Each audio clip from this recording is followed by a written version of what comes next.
Welcome to Delta Wave History, your sanctuary for functional historical boredom. Our focus will remain on the historical, methodical, numerical, and the procedural. This allows your mind to unwind and drift into historical details.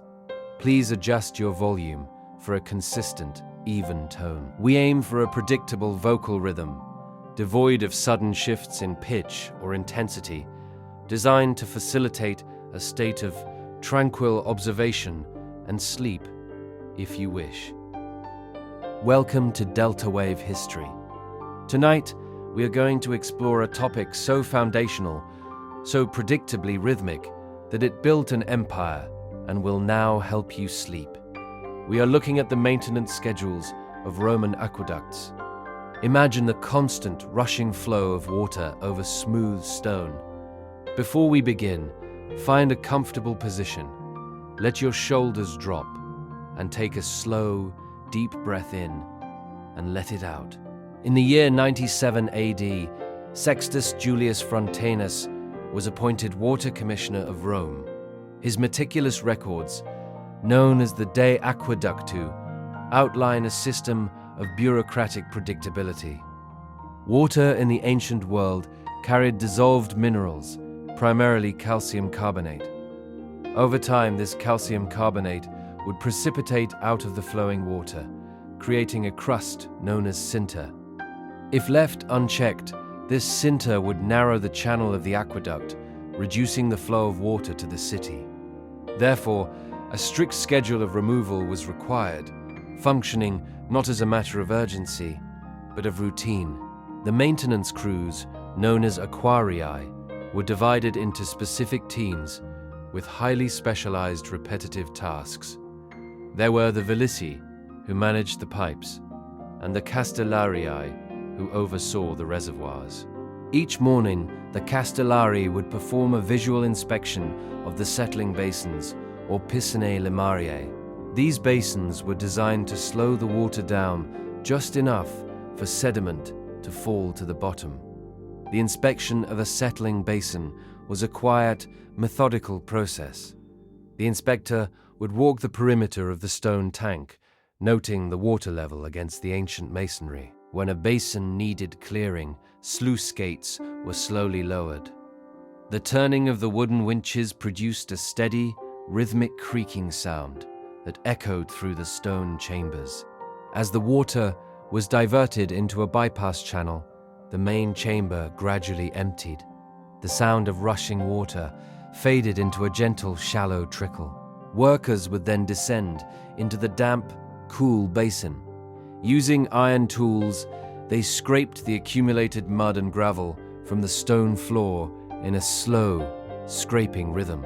Let your own mind mimic this clearing process. Imagine the heavy sediment of your day settling to the bottom, being gently scraped away, leaving only clear, calm space.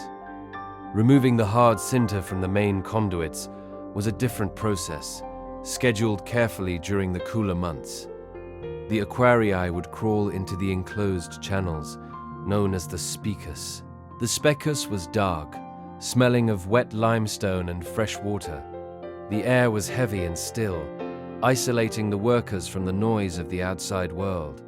The workers used small picks to chip away the calcium deposits. The chipping sound was dull and repetitive, absorbed completely by the thick concrete walls. Chip, pause, chip, pause. The work could not be rushed, as striking the underlying waterproof cement would cause a leak, meaning precision and patience were the only requirements. Your modern problems require constant, urgent attention, but the aquarii knew that true maintenance is just steady, unhurried repetition. There is no emergency here in the dark, cool stone. The maintenance of the arches themselves was another cycle of predictable stonecraft. Inspectors walked the length of the elevated arcades, looking for the slow intrusion of roots. A fig tree seed, dropped by a bird, might sprout in the mortar, and over years its roots would reach into the cracks. The inspector simply noted it, and a crew would be scheduled to remove it. Time moved differently for the aqueduct engineers, who planned not for tomorrow, but for the next century. Let go of your immediate worries and sink into this deep, geological time frame. Leaks were patched with a mixture of quicklime, pozzolana ash, and crushed terracotta. The mixing of this cement was a heavy, cyclical churning of wet earth.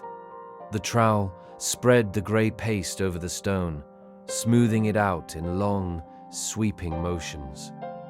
Over and over, the mason smoothed the surface until it was perfectly flat. Feel the rough edges of your thoughts being smoothed over by the trowel. Long, slow, sweeping motions, leaving a calm, flat surface behind. Lead pipes distributed water from the local reservoirs to the public baths and fountains. The stamps on these pipes calmly recorded the emperor's name and the manufacturer. Plumbers would solder these massive pipes together with hot metal. The hiss of hot metal meeting cold lead was a sudden sound, followed by the long, quiet cooling of the joint. At night, Rome was filled with the sound of running water. Because the aqueducts had no shut-off valves, the water flowed continuously, endlessly pouring into the public basins. Imagine lying in a room in ancient Rome, listening to that perpetual fountain. It never stops, it never hurries, serving as a constant white noise of survival and engineering. The maintenance schedules ensured this sound never ceased, as every scraped basin and chipped piece of sinter contributed to this endless, peaceful flow. As you drift deeper, let the structure of the aqueduct support you. It is made of solid stone, grounded deep in the earth, carrying cool, clear water over vast distances. There is nothing left to plan today. The inspectors have checked the basins, the sluice gates are secured, and the water is flowing exactly as it should. The administrative records have been rolled up and put away. The ink is dry, and the empire is resting. Allow the steady, uninterrupted flow of water to carry you into sleep, safe, maintained, and perfectly calm. Good night. Discover more history by watching the next video. We're eager to share more with you. You can't go wrong. All our videos are deeply detailed, dull while fascinating, and distinctly sleep-inducing.